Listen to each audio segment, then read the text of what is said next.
समझो, ये माया की चाल है जो तुम्हें समझने नहीं दे रही। अरे भाई समझो, समझो, अरे माया के दीवानों, यहां से हमें जाना है, जाना है, कुछ साथ नहीं ले जाना है, कोई साथ नहीं जाएगा। बस तुम फंस गए हो मोह दलदल में। ये कुटुंब का मोह ऐसा मोह है कि कैसे तुम्हें बताएं। याद ही नहीं आती कि मुझे जाना है, याद ही नहीं आता कि सब छूटना है, ये समझ में नहीं आता कि मैं आया किस लिए। बड़ी विचित्र भूल भुलैया है। मोह कुटुंब के अवसर खोयो।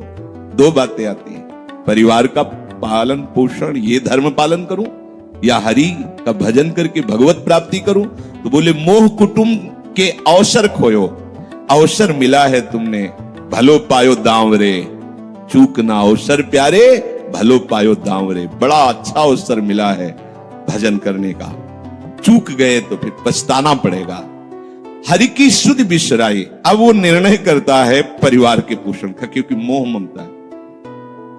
पीछे का हर बार सत्संग में कहते हैं कि पीछे का रास्ता एकदम बंद हो जाना चाहिए, कि आगे कोई भयावह स्थिति आवे तो लौटने का रास्ता नहीं रहना चाहिए। उपासक को पीछे का मार्ग बंद कर देना चाहिए।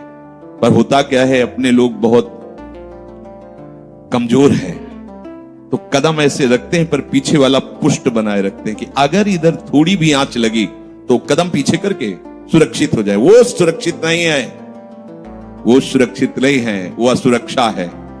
परिवार का राग, अन्य भरोसा, किसी देहधारी का भरोसा, किसी वस्तुओं, ये भरोसे लायक चीज है, अरे क्षण में बिगड़ जाने वाली चीज है। भरोसा तो हरि का है, भरोसा तो हरि गुरु चरण सेवा अनुसरो। ये भरोसा कभी तुम्हें विश्वासहीन नहीं होने देगा, ये भरोसा कभी धोखा नहीं। साधुते हो न कारज हानि, कभी तुम्हारा मंगल नहीं हो सकता। मोह कुटुंब के अवसर खोयो, हरि की शुद्ध बिसराई। अब दिन तो बैल की तरह काम करने में व्यतीत हो रहा है और रात्रि नींद और भोग में समाप्त हो रही है। आठों पहर की 60 घड़ियां बेकार में इसने व्यतीत कर दी।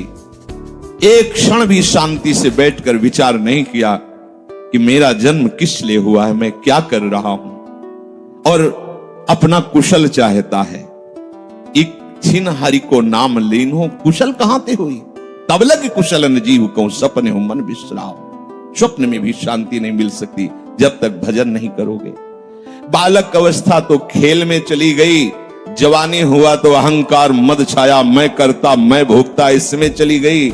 जब वृद्ध आया तो रोग और चिंताओं ने घेर लिया। इतना दुखी है कि वो सोच भी नहीं सकता कि मैं इनसे दूर होकर भजन कर लूं।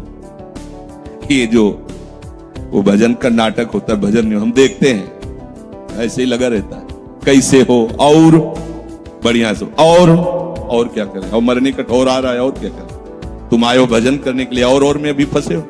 क्या कर दूं, कहां से कैसे व्यवस्था कर दूं। हम ही चला रहे हैं, भले वृंदावन में बैठे परिवार हमारे अनुसार चलेगा, हमारे ही, नहीं तो नष्ट हो जाएंगे। आए हैं वनवास करने के लिए, भजन करने के लिए, पूरा का पूरा प्रपंच दिमाग में पता लगता है। वृद्ध भय चिंता अति उपजी, दुख में कछु न सुहाता। अरे भूल क्यों रहे हो, चेतो। साधु चेताता है जगत को, चेतो। काल रूपी शिकारी धनुष पर विष का बाण चढ़ा चुका है, तुम ठीक निशाने पे हो, होश में हो जाओ। अगर अब कोई तुम्हें निशाने से बचा सकता है तो काल का भी महाकाल हरि बचा सकता है, दूसरा कोई नहीं। आए अचानक बांधे, यम के दूत आकर अचानक बंधन में डाल करके ले जाते हैं। अब वो निर्णय कर रहे, झूठे जग से नेह छोड़कर साचो हरिनाम उच्चारो। चरणदास सुखदेव कहते हैं अपना भला विचारो, इसी में अपना भला है। तो क्या करें, घर परिवार छोड़कर तुम्हारी तरह बाबा जी बन जाए। बाबा जी बनने से भगवत प्राप्ति नहीं होती। अगर आप बाबा जी बाहरी बात को ले रहे हैं तो उसको समझ लीजिए, बाबा जी बनने से भगवत प्राप्ति नहीं होती, प्रभु के होने से भगवत प्राप्ति होती है। वो आप चाहे गृहस्थ वेश में रहकर बनो या आप विरक्त वे, दो मार्ग शास्त्रों ने स्थापित किए हैं, वो प्रभु के लिए। अगर वेश बदल लिया है और परिवार का राग है, भोगों का राग है, संसार की सत्यता का भान हो रहा है कि सब सत्य है, कोई फर्क नहीं पड़ता। वेश परिवर्तन से कोई फर्क नहीं पड़ता। गधे की पीठ में चाहे मिट्टी ला दो, चाहे कबाड़ ला दो, चाहे बेद ला दो, उसको बाहर से मतलब है, शरीर में चाहे लाल कपड़ा पहनो, चाहे सफेद पहनो, चाहे काला पहनो, चाहे नीला पहनो, चाहे पीला पहनो, ये तो वस्त्र है। आपका उद्देश्य क्या हुआ? आपका अपनापन कहां गया? ये खास बात है। कहीं ऐसा नहीं लिखा कि बाबा जी बनने से वो मोक्ष पद प्राप्त, नहीं। जहां संत की बात आएगी वहां लक्षण होंगे। जहां भगवत प्राप्ति की बात आएगी वहां मन का प्रभु में तन्मयता होना, प्रभु में डूबना, प्रभु के चिंतन में मगन होना होगा। वो चाहे गृहस्थ हो चाहे विरक्त हो, दोनों के। एक है कि संसार का व्यवहार पसंद नहीं तो निवृत्ति मार्ग का पथिक बन गया, और एक है कि संसार के व्यवहार को भगवत स्वरूप समझकर, भगवत अर्पित करते हुए, अपने को प्रभु का मानकर, प्रभु को अपना मानकर चल रहा है, ठीक वैसे ही भगवत प्राप्ति उसको भी होगी। हम लोग जब सत्संग में बात सुनते हैं तो निर्णय करने के लिए हमारा ही हृदय होता है। अब लगा कि नहीं ठीक है, भजन तो करना है, पर हम ऐसा नहीं है कि कर्तव्य के लिए रुक रहे, पर कुछ समय अब हम लेंगे, फटाफट सब निपटा के। तो तुमसे भी चतुर काल है, वो उतने ही समय में तुम्हें निपटा देगा। बहुत चतुर है। हमने बहुत से लोगों के मुझसे सुना है कि बस ये काम हो जाए हम आए, आज तक वो लौट के नहीं आ पाए, क्योंकि वो गली ऐसी है।